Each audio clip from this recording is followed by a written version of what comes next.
Katie's standing there going, hello, we're live. we're live here from Myriad 2018, thanks to Everledger and Invest Sunshine Coast, and bumped into an old face, an old friend from San Francisco, Jessica Richman from Austrade. Hi, everyone. Hello, everyone. Nice to meet you digitally. Digitally. So last time we met, we were in San Francisco. We were. And now you're here, down here for Myriad. I am. I transported myself. I did. Magically, I snapped my fingers. Did you? And I got here. The teleporter, that's what we need, That's it. I teleported myself like in Star Wars. No, Star Trek. I always confuse those. I'm horrible. I'm hopeless. It's not the same thing. Yep. So your title is Investment Director? Correct. For Austrade, Correct. the federal government initiative or federal government department? What is Austrade? Yeah, it's basically a part of the federal government that focuses on investment, trade, education, and tourism.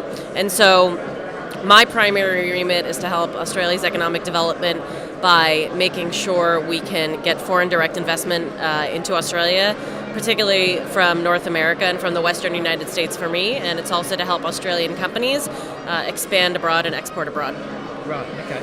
And so the work that you're doing, particularly in San Francisco, I know that we were, we did a bit of work with the Austrade. Yep. We went to one of the events and we did a few interviews there. But it's all about helping startups get a foothold in the US and then grow their business globally. Is that? Yeah, exactly. So basically helping Australian startups who are market ready and who kind of have their pitch down, helping them to make sure that they can expand and succeed abroad. And my remit kind of in the United States, but then I have colleagues around the world that help them expand their operations in other places around the world. And I think one of the things from a startup's perspective when you go into a new market like the US is look at these. It's very distracting. They've got the music on over there and they're carrying on doing YMCA. It's really bad. It's very funny. But seriously, when companies go to the US, there's little things like just getting a bank account, getting a social security number that people think it's incidental, but it actually can be a real barrier to getting going in the US. Yeah, that's correct. I think understanding around how to get a bank account, I think understanding compliance around data storage, around just general laws. And so what we do is we help provide connections to service providers who can help with that. And that's really, really key. Another thing we do is we can connect you to relevant people in the market that can help you expand. Whether you're a partner trying to operate in retail and you're looking for other retail-related partners, or if you're a software company and you're looking to possibly have partnerships or integrations with other companies, that's the type of stuff that we can help with, in addition to just the general service provider information and trying to figure out those basics of operating in a foreign country. And part of Austrade is the landing pad initiative, which we've been doing a bit of work over the last couple of days, doing some interviews specifically for the landing pads. Yep. Now you've got. I know that you're not particularly involved in the landing pads, but obviously it's all part of the same area, and it's all part of the same mission is to help companies get going. So there are landing pads now in 5 locations around the world. Is that right? That is correct. Right. Yep. And that's Singapore, Tel Aviv, Berlin, San Francisco, and Shanghai. And Shanghai and China. Yep. Right. Yep. Okay. And so if companies are looking to go over to one of those places, what do they do? How does it work? So there is an application process online, and you will have to go and enter the information about your company. I would say the feedback I would give is the landing pad, I think, is a good opportunity if you already have a value proposition and you're ready to really go to market. If you're not really ready to go to market yet and you don't have an established business here and you're not already making money, have some type of revenue, I think the landing pad is not the best place yet. I think being able to go to a place like San Francisco and spend a few weeks there, just not unrelated to the landing pad, to get a lay of the land and understand what your strategy might be, would be a good opportunity. The landing pads, I think, are really the right opportunity for people who know what they're trying to achieve. They want to come to San Francisco or to a different place for 90 days, and they know exactly what they want to execute, and we can work with them to execute against that. Yeah, right. So I think one of the other things is a lot of companies, when they go to expand, as you say, irrespective of landing pads or otherwise, if you haven't got your product validated and ready to go here, then my advice is probably don't go global just yet. Correct. Use this as your testing ground, validate your concept, Yep. iterate it, get it right, Yep. so that you're ready to go, and then when you're ready to go. And I think the other thing is a lot of companies, they get a couple of $100,000 maybe from seed capital, Yep. they get on a plane, they Yep. go and relocate to Silicon Valley. Yeah. What's the advice on that?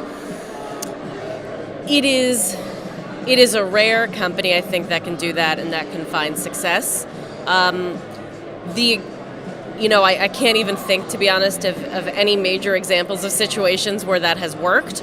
I do think that there are situations where Australians have gone to university in California and have those networks already, Yeah. and then they go about getting funding there because they already have those networks, and then they can launch a business. And there are definitely examples of that, but I think, coming to California or anywhere really, even if you have the money, it's not about, first off, San Francisco is extremely expensive, so trying to hire talent, $500,000 is nothing in San Francisco.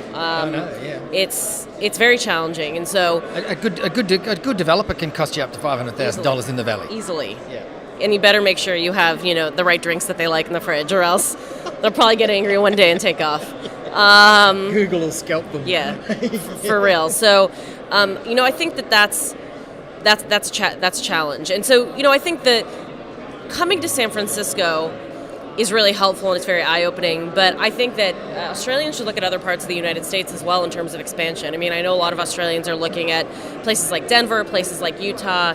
And we have relationships with all of these other states and regions where we can kind of make introductions. And if you're keen on opening an office there, they can kind of help you do that. And I would say, unless there are specific customers, specific investment, or specific skills you're looking for, San Francisco is an interesting place and it's a good place and the network effects are incredible, but there are a lot of other places in the United States where you can build a business. Yeah, I think places like Chicago, Boston, New York City, I mean, they're all... Philadelphia. It's really endless. Miami. I mean, really, the United States is just so big and there's so much opportunity. Yeah. And I think the best advice I could give is that you have to focus and you have to understand your value proposition. You have to understand where you're going to make the most impact. And if you understand those things and we can kind of help you put those thoughts together, that's, you want to go to the place where that's going to be most likely to happen, right? So for instance, if you have a really interesting consumer brand in the food space or in the food tech space, Boulder, Colorado is an incredible place. Yeah. And so I would recommend maybe looking there, maybe trying to open up a lab there. So it's really dependent on the industry, and I think that's where Austrade has the knowledge on kind of a vertical level and on a network level to understand and to make recommendations as to where you might want to consider going. Yeah. Katie, do you have any questions for Jessica? She didn't expect me to do that. No, I'm pretty easygoing, so feel free to throw anything out of me. It can even be like, What's the best? how's the coffee in Australia? I don't know. It's really good. It's really good. Super What's caffeinated right now. Yes, I want. I need another double espresso. so what's your best take from Myriad experience, from your Myriad experience? That's a great question. I think I've really enjoyed just walking around and running into people I know and talking to them just about how they're doing and helping them with their opportunities. I've run into American-based companies that have representatives here and kind of talking about different things we can do in Australia, which has been really exciting. And then I just think it's a really interesting curated assortment of topics. I mean, yesterday I saw this former NFL and player and skier, Jeremy Bloom. I saw him speak, and he had this not-for-profit where he was helping elderly people fulfill their last wishes, and I totally was crying during the presentation. Talking about this Jeremy Bloom. Yeah, yes. He's lovely, and he has a software company called Integrate, and I think he's trying to consider moving up here now. I just think there are so many interesting places in Australia with so much different talent and so many different competencies, and I think it's really smart of the Queensland government to partner and establish an event like this so that they can get people over to see it, because frankly it's just so nice here. Yeah. It's really so nice, and the weather's great. I heard in the summer it can be a little hot, but right now it is absolutely perfect. Have you been here before? This is my first time in Brisbane. Oh, okay. So have you done any of the boat trip? And I have not had time to do that yet. I think that's going to be my weekend activity. I think I'm going to do some water stuff, like hanging out in the water, and then I'm going to see a koala. And are you going to go up to the Sunshine Coast? You know, I may. I'm a little. I'm a little frightened of the driving situation.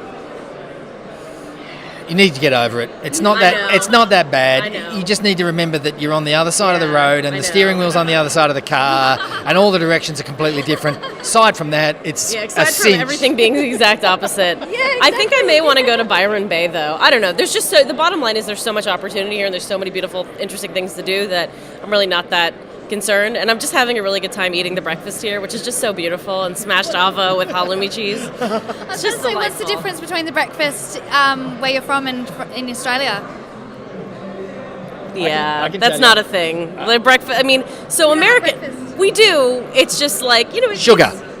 Yeah, it's a lot. Yeah, it's a lot of. That's like everything American. It's a lot of hot cakes. It's like eggs. I don't know. Here, it's everything just seems more artisan. Healthy. It's just more beautifully presented and Healthy, more organic, grain. Yeah, like green. all sorts of vegan and. Yeah, vegan. Yeah, So, vegan. one of our big supporting sponsors is Invest Sunshine Coast, the Sunshine Coast Regional Yep. Council.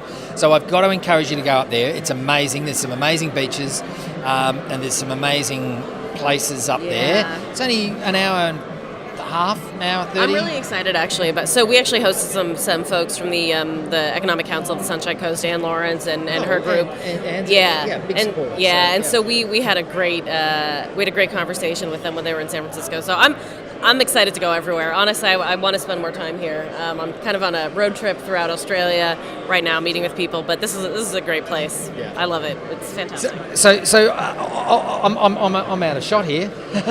Purposefully, I did it. So I wanted to get you off screen. I told you it's all about me, Yeah, right? clearly, I know, right? Always. Me, me, me. Marsha. Marsha. So Austrade do some amazing work, and I think sometimes, when I talk to people, they go, "Oh, government. I don't want to deal with government." Yada yada yada yada. But I mean, I've seen firsthand the work that you guys are doing from an investment perspective, from the landing pads. Luke Deacon, Francis over in San Francisco. I think it's fantastic the stuff that you're doing to help Australian companies go global. It's really important. We're a pretty small market here. Great for validating, great for testing, but you're not going to find a 100 million, 200 million market and a big enterprise market that you might find in other places. And the US is not the only place that you can go global, right? Absolutely. I think one of the real advantages Australia has is that it's part of the kind of Asian ecosystem. And that's another thing is it's not always about going to the United States. It's that the opportunities that exist in your, let's just call it, geographic neighborhood are massive, and arguably more massive than the opportunities in the United States. So that's why I think it's about what is your value proposition, what are the capabilities in the market, what are the gaps in the market, and how can your product or service help fill those gaps? And maybe the answer is not necessarily going to the USA. Right. Maybe it's going to Africa. I mean, maybe it's going to India. Who knows where it is? Right. But I think that's what I would urge people to do is really think hard about what you're good at and where the gaps are, where you want to go, and I think really go after that opportunity and be very strategic about it. Be very strategic about it. That's a good note to end the interview on. Jessica, thanks for talking with us Thank again. you. It's been a pleasure. Thank you, Marsha. Thank you, Marsha. Thank you. Thanks, Jess. Thanks. Have a great day, everyone. See ya. Bye.